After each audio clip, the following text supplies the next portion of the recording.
ముందుగా మీడియా సోదరులందరికీ నమస్కారం. నిన్న ముఖ్యమంత్రి చంద్రబాబు నాయుడు గారు దేశంలో ఏ రాజకీయ నాయకుడు చేయనంత నీచాతి నీచంగా మాట్లాడారు. అది సాక్షాత్తు ప్రపంచవ్యాప్తంగా భక్తుల మనోభావాలకి భంగం కలిగే విధంగా మాట్లాడాడు. అది తెలిసిన వెంటనే నేను గత ప్రభుత్వంలో టీటీడీ చైర్మన్గా 4 సంవత్సరాలు ఉన్న ఆ బాధ్యతలో ఉన్నప్పుడు మేము చేసిన కార్యక్రమాల వల్ల భక్తుల మనోభావాలు కాపాడుకుంటూ వచ్చాం కాబట్టి దానికి ఇమీడియట్గా నేను రియాక్ట్ అయ్యి ఒకటే చెప్పడం జరిగింది. నేనెట్లా హిందువైండు వెంకటేశ్వర స్వామిని కలియుగ ప్రత్యక్ష దైవంగా భావిస్తూ పూజిస్తాను. నిజంగానే చంద్రబాబు నాయుడు గారు కూడా ఆయన కూడా చెప్తాడు కాబట్టి ఆ విధంగా ఇంత గొప్ప ఇంత పెద్ద నెపం వెంకటేశ్వర స్వామి పవిత్రను దెబ్బతీసే విధంగా భక్తుల మనోభావాలు దెబ్బతీసే విధంగా స్వామివారికి సమర్పించే నైవేద్యాల్లో భక్తులకి ఇచ్చే లడ్డుల్లో ఆ మాట అంటానికే ఒళ్ళు గగురుపాటు కలుగుతుంది. జంతువుల కొవ్వు వాడుతున్నామని మాట్లాడటం చూసిన తర్వాత నేను అప్పుడే చెప్పాను, ఇంతకన్నా నీచమైన ఘోరమైన కార్యక్రమం ఇంకోటి ఉండదు. నేను వెంకటేశ్వర స్వామిని నమ్ముతున్నాను, మీరు కూడా వెంకటేశ్వర స్వామి భక్తుడని చెప్తారు కాబట్టి రండి ప్రమాణించకారు. నేను చేయటానికి సిద్ధంగా ఉన్నా. వెంకటేశ్వర స్వామి పాదాల చెంత ప్రమాణం చేస్తాను. నేను నా కుటుంబంతో సహా వచ్చేస్తాను. మా పాలనలో ఎటువంటి చంద్రబాబు నాయుడు గారు ఆరోపణ చేసినట్టు ఎటువంటి అక్రమాలు నీచమైన కార్యక్రమాలు జరగలేదు. మీరు ఏదైతే నింద మోపారో మీరు దానికి కట్టుబడిన పని అయితే రండి, మీరు కూడా ప్రమాణం చేసి చెప్పండి. లేదా మీరు భక్తుల మనోభావాలు దెబ్బతినే విధంగా చేసిన దానికి మేము చట్టపరంగా న్యాయపరంగా ఏం చర్యలు తీసుకోవాలో ఆ కార్యక్రమం చేస్తాం. ఎందుకంటే 100 రోజుల పాలనలో చెప్పిన హామీలు అమలు చేయలేదు. వివిధ కార్యక్రమాలు చెప్పి అధికారంలోకి వచ్చి ఏ విధంగా ఎలక్షన్లకు ముందు మా ప్రభుత్వంపై మా పార్టీపై దుష్ప్రచారం చేశారో అదేవిధంగా ఇప్పుడు వీళ్ళ వైఫల్యాలు కప్పుచ్చుకోవడం కోసం ఈ దుష్ప్రచారం, మరీ ఎంత ఘోరమైన దుష్ప్రచారం అంటే భారతదేశంలోనే కాదు ప్రపంచవ్యాప్తంగా ఉండే హిందువుల మనోభావాలు దెబ్బతినే విధంగా ఈ దుష్ప్రచారానికి తెరలేపారు. హిందువులు ప్రపంచవ్యాప్తంగా ఉన్న హిందువుల్లో ఇది ఒక ఇదిగా భావించే పరిస్థితి వచ్చింది. రాత్రి నుంచి నేను చూసిన వెంటనే రియాక్ట్ అయ్యాను. దాని మీద ప్రమాణ స్వీకారం చేద్దామని చెప్పడం జరిగింది. ఇప్పుడు వివరంగా ఏ విధంగా గత 5 సంవత్సరాల మా పాలనలో స్వామివారి నైవేద్యాలు పెట్టడంలో కానివ్వండి, భక్తులకు ఇచ్చే లడ్డూలు తయారు చేయటంలో కానివ్వండి, ఏ విధంగా నాణ్యతను పాటించాము, ఏ విధంగా 2014 నుంచి 15 వరకు వాళ్ళు చేయని కార్యక్రమాలు కూడా మేము 2019 నుంచి 24 వరకు చేశాము, కొన్ని వివరాలు మీకు తెలియజేయడం కోసం ఈరోజు ఈ ప్రెస్ కాన్ఫరెన్స్ ద్వారా చెప్పడం జరుగుతుంది. మా ప్రభుత్వం అధికారంలో రాకముందు 2019లో 2014 నుంచి 15 వరకు ఏదైతే సిస్టమ్ ఉందో, ఎందుకంటే మెయిన్ ఇక్కడ కావాల్సింది కౌ ఘీ ప్రొక్యూర్ చేసే సిస్టమ్ ఏదైతే ఉందో అదే లడ్డు తయారీలోకి వాడే కౌ ఘీ కానివ్వండి, మిగతా ఇంగ్రీడియంట్స్ కానివ్వండి, ఏ సిస్టమ్ అయితే 2014 నుంచి 15 వరకు ఉందో అదే సిస్టమ్ మేము అధికారంలోకి వచ్చినా కూడా 2024 వరకు వివిధ మార్పులు ఇంప్రూవ్మెంట్స్ చేసుకుంటూ పోయామే కానీ అదే సిస్టమ్ కంటిన్యూ అయ్యాను. మా ప్రభుత్వం రాకముందు ఎవరైతే ఈఓగా ఉన్నారో అక్కడ అనిల్ సింగార్ గారు, ఆయనే మా ప్రభుత్వం వచ్చినా కూడా 1.5 year ఈఓగా ఉన్నాడు.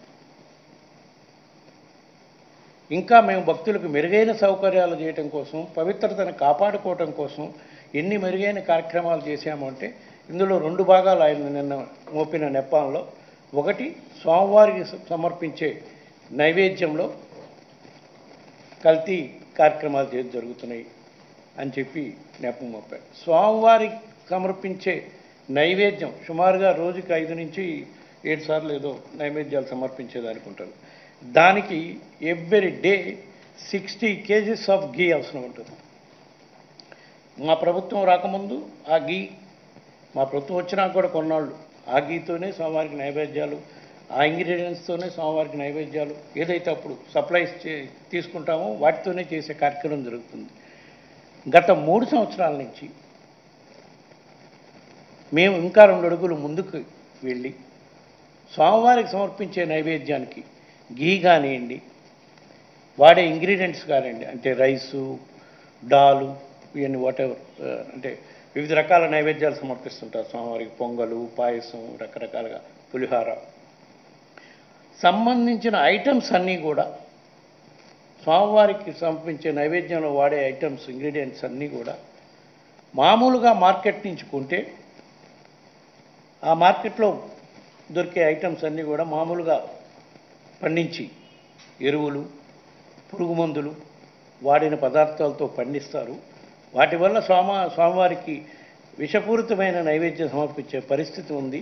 దీన్ని మార్పు చేయాలని చెప్పి టోటల్ ఆర్గానిక్ ఇంగ్రీడియంట్స్తో, ఇంక్లూడింగ్ ఘీ, ఆర్గానిక్ దేశీ కౌ ద్వారా వచ్చిన ఘీతోనే గత 3 సంవత్సరాల నుంచి కూడా స్వామివారికి నైవేద్యాలు సమర్పిస్తున్నాం.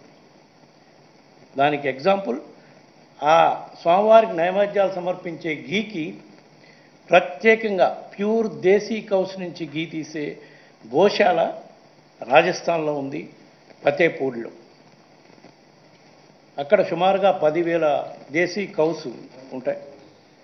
వాళ్ళ దగ్గర నుంచి ఘీ సప్లై తీసుకొని మేము కొనలేం కాబట్టి, ఎందుకంటే మన దగ్గర టెండర్ సిస్టమ్ ఫాలో కావాలి, కొనలేం కాబట్టి డోనర్స్ సహాయంతో ఎవ్రీ డే 60 kgs ఘీ ఆ రాజస్థాన్ దీని నుంచి ఘీ తీసుకొచ్చి స్వామివారికి నైవేద్యానికి సమర్పించడానికి ఆ ఘీయే వాడుతున్నాం. దానికి కూడా డోనర్ సహాయం. రోజుకి ₹1,00,000 అయింది ఆ ఘీ ఒక్కటే. మిగతా ఇంగ్రీడియంట్స్ అన్నీ ఇక్కడ ఆర్గానిక్ ఫార్మర్స్ పండించిన తెలంగాణలో, ఆంధ్రాలో ఆర్గానిక్ ఫార్మింగ్ జరుగుతుంది. వాళ్ళ దగ్గర నుంచే ప్రొక్యూర్, ఎస్పెషల్లీ ఘీ మాత్రం అక్కడి నుంచి తెస్తున్నాం. దాన్ని కూడా ఒక డోనర్ సహాయంతో రోజుకి ₹1,00,000, నెలకు 30 లక్షలు. ఇప్పుడు దాకా 3 సంవత్సరాల నుంచి ఆ డోనరు దాదాపు 10 crores దాకా ఈ ఘీతో నైవేద్యం చేయడానికి డొనేట్ చేస్తున్నాడు. అదేవిధంగా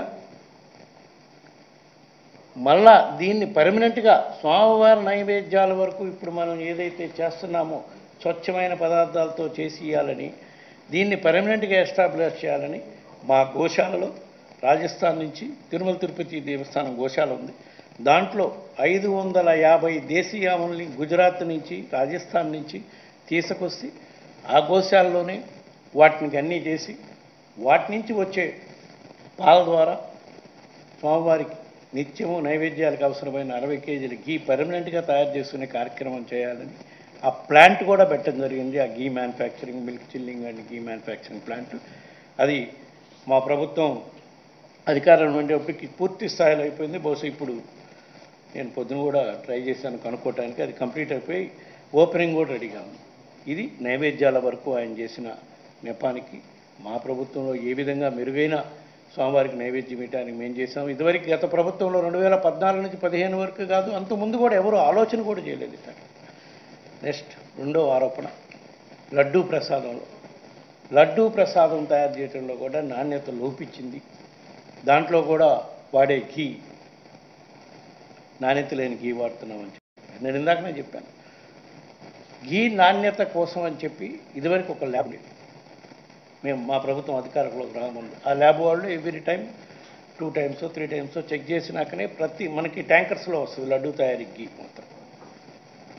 అది టెస్టులు చేసినాకనే క్వాలిటీ బాగుంటేనే అన్లోడ్ చేస్తారు, లేకపోతే రిటర్న్ పంపిస్తారు. లోకడ ఎన్నిసార్లు ఆ విధంగా రిటర్న్ చేశారో నాకు తెలియదు. కానీ మా ప్రభుత్వం వచ్చినాక 2019 నుంచి 24 వరకు కూడా నా ఉద్దేశం సుమారుగా 10 సార్లు ఆ విధంగా ట్యాంకర్లు రిటర్న్ పంపిన దాఖలాలు ఉన్నాయి, కింది క్వాలిటీ బాగాలేక.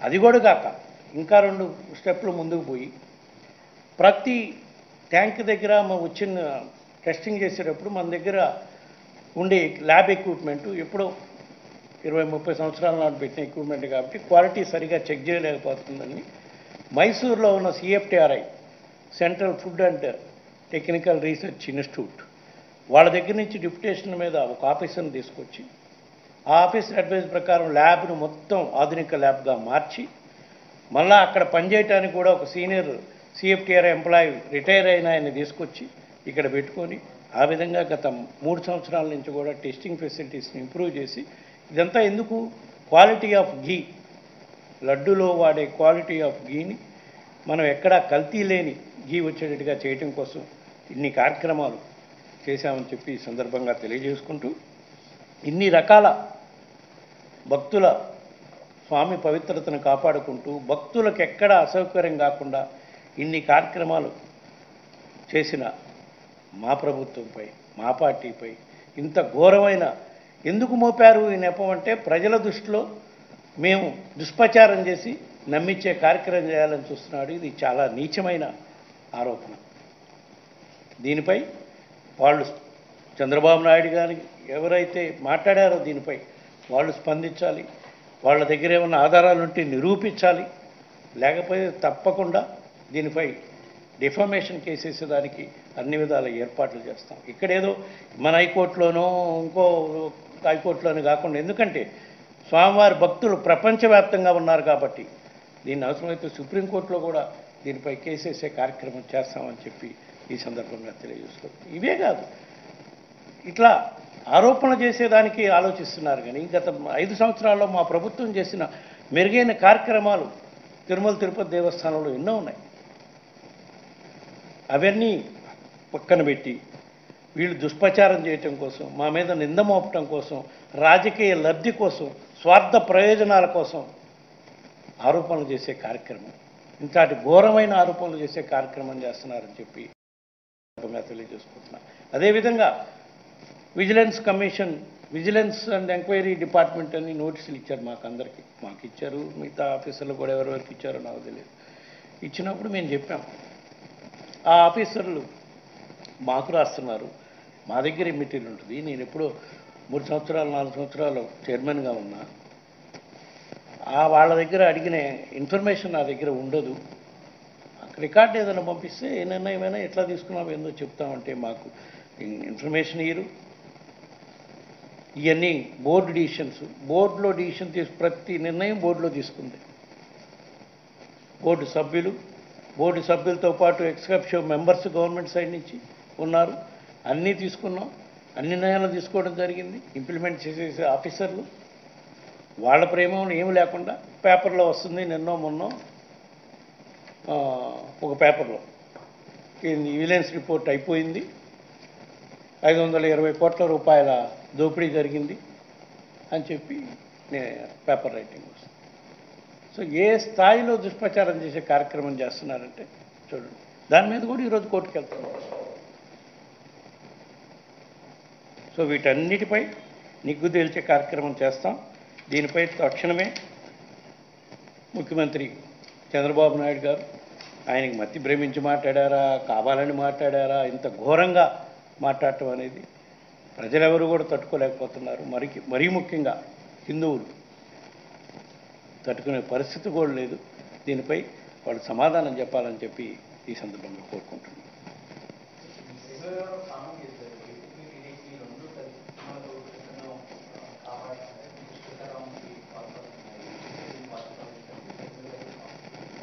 నింద వేసింది ఎవరు?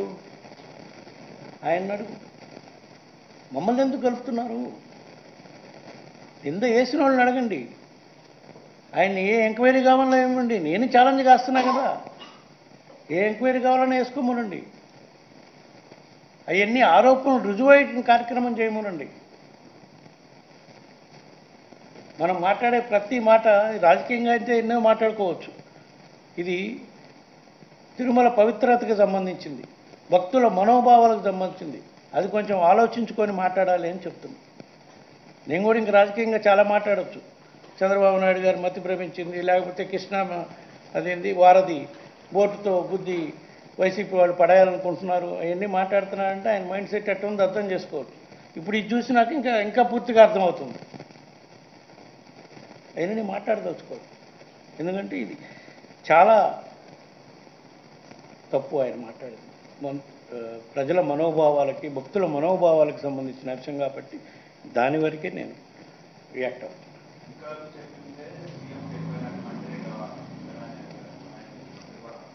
అధికారులు చెప్పని, ఎవరైనా చెప్పని, మనం మాట్లాడేటప్పుడు బాధ్యతమైన పదవిలో ఉన్నప్పుడు దానికి బాధ్యత నువ్వు తీసుకోవాలి.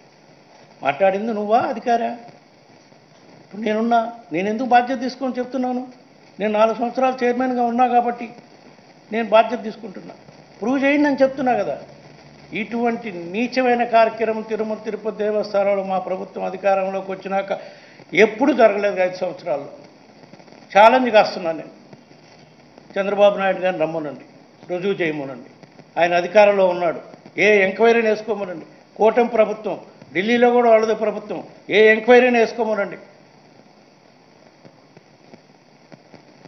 మేము రెడీగా ఉన్నాం. లేని పక్షంలో మేము న్యాయ పోరాటానికి సిద్ధమవుతాం తప్పకుండా. ఎందుకంటే 2 కారణాలు, రాజకీయ లబ్ధి కోసం కాదు,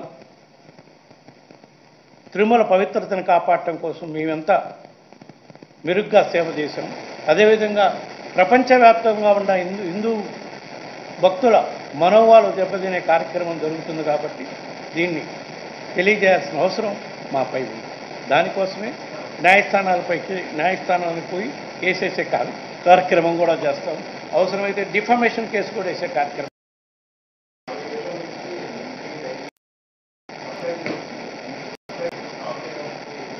అట్లేం లేదమ్మా, స్టాప్ చేయాలని మాకేం లేదు. 2004 నుంచి 2015లో కూడా కొన్నిసార్లు వాళ్ళు సప్లై చేసేవాళ్ళు, కొన్నిసార్లు సప్లై చేయరు నందిని డైరీ. ఎందుకంటే అది కర్ణాటక ఫెడరేషన్కి సంబంధించి. మా ప్రభుత్వం అధికారంలోకి వచ్చినా కూడా కొన్నిసార్లు వాళ్ళు సప్లై చేశారు. అంటే పేర్లు వాటి జోలికి పోవడం అనేది టెండర్ సిస్టమ్. నేను ట్రాన్స్పరెన్సీగా పోవాలని టెండర్ సిస్టానికి డివేట్ కాదలుచుకోవాలి. వాళ్ళు టెండర్ సిస్టంలో పార్టిసిపేట్ చేయడానికి కొంత ఎస్టేట్ చేశారు. దానికి కారణం వాళ్ళు చెప్పిన కారణాలు, వేరే కారణాలు ఉన్నాయి. అవన్నీ ఇప్పుడు మనం మాట్లాడుకోవటం కరెక్ట్ కాదు.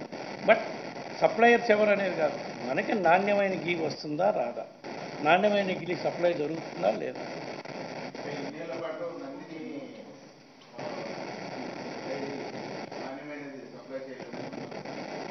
అట్లా ఏం లేదే. నేను టెండర్లో పార్టిసిపేట్ చేస్తే తీసుకోవడానికి మేము రెడీగానే ఉన్నామని చెప్తున్నాను. వాళ్ళు టెండర్లో పార్టిసిపేట్ చేయలేదు. 1-2 సార్లు పార్టిసిపేట్ చేశారు. మా ప్రభుత్వం వచ్చినప్పుడు కూడా కొన్నాళ్ళు సప్లై చేశారు. మేమేం వాళ్ళని టెండర్లో పార్టిసిపేట్ చేయొద్దని కానీ బ్యాన్ కానీ ఏం చేయలేదు. కాకపోతే మిగతా సప్లయర్స్తో కాంప్లీట్ చేయలేకపోయారు కొన్నిసార్లు.